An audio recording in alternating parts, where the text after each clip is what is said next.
le président de la République nous a fait l'honneur de nous recevoir en tant que force vive de la nation.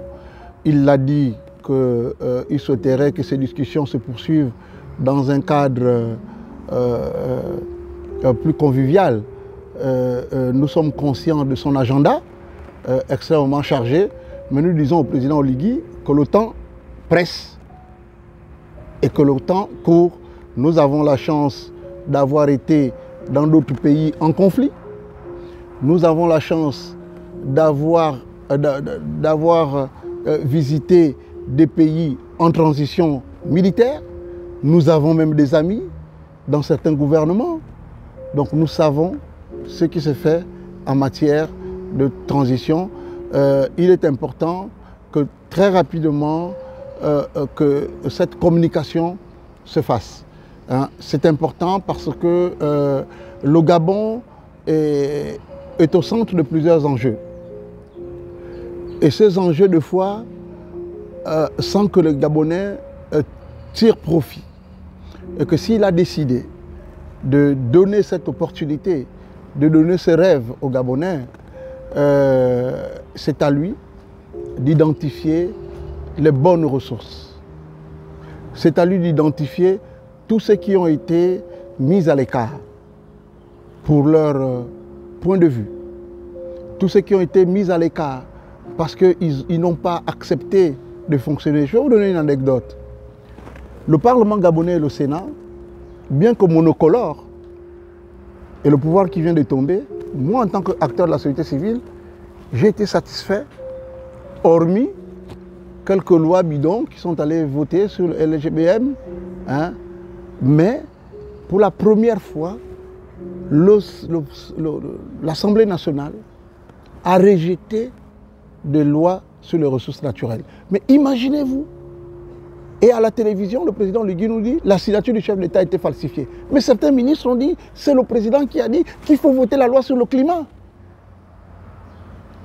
Nous avons, voilà, nous avons, et cette loi a été rejetée. Mais si elle n'avait pas été rejetée, la loi sur le plan d'affectation des terres, et j'invite le président Oligui de mettre un point d'honneur sur le plan national d'affectation de terres. Je n'ai pas pu être à Oslo. J'avais délégué une membre de notre organisation, me représenter à Oslo, sur le carbone. Il est temps que nous fassions le point. Et nous avons les dossiers, et les dossiers sont documentés. Voilà. Donc, je souhaite bonne chance au nouveau gouvernement. Je souhaite bonne chance à mes collègues de la société civile qui ont été hissés aux institutions. C'est une lourde responsabilité. Et donc, il faudrait qu'elle s'apprête à donner la chance aux autres membres de la société civile. Et ça se jouerait par la qualité et la posture qu'ils devraient avoir. Et c'est une bonne chose. Et nous devons tous, autant que nous sommes, accompagner cette transition. Donc, de grâce, à mes compatriotes gabonais, Oligui n'est pas encore un homme politique. Son Excellence le président Oligui, général de corps d'armée, n'est pas un homme politique. Fini les associations de soutien de tel village. Fini les associations de soutien de tel village. S'il a des beaux-frères, qu'ils aillent à la maison danser en privé. S'ils ont des amis, qu'ils aillent à la maison.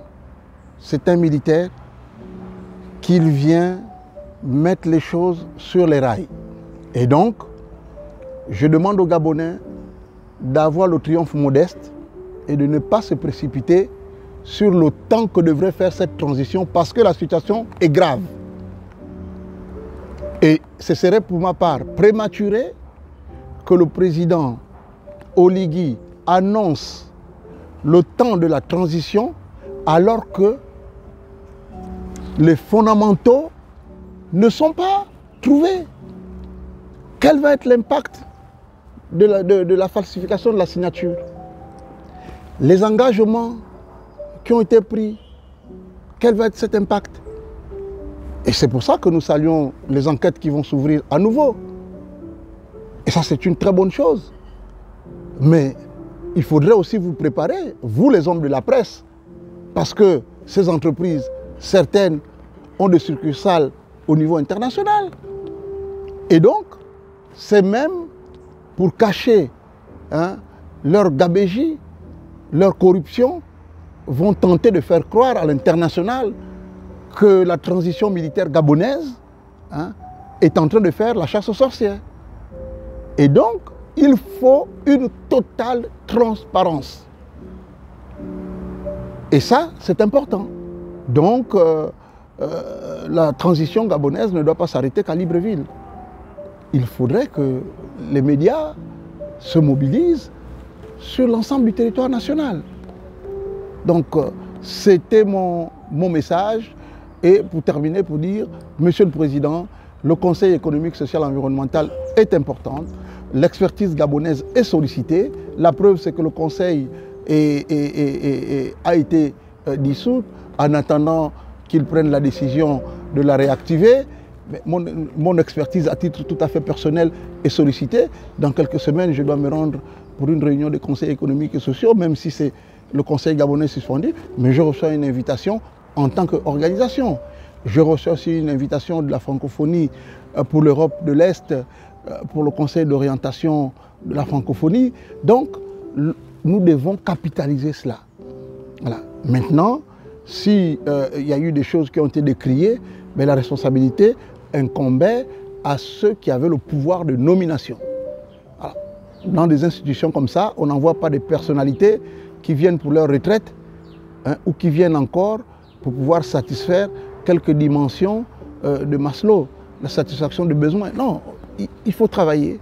Et je pense que ce serait une très belle plateforme. Tout le monde ne pourra pas être à l'Assemblée nationale. Tout le monde ne pourra pas être au Sénat. Mais le Conseil économique aura la latitude d'inviter d'autres acteurs qui ont des choses à dire pour préparer déjà et construire le référendum qui sanctionnera cette transition. Et il n'y aura pas meilleure tribune que le Conseil économique, social, environnemental. Je vous remercie.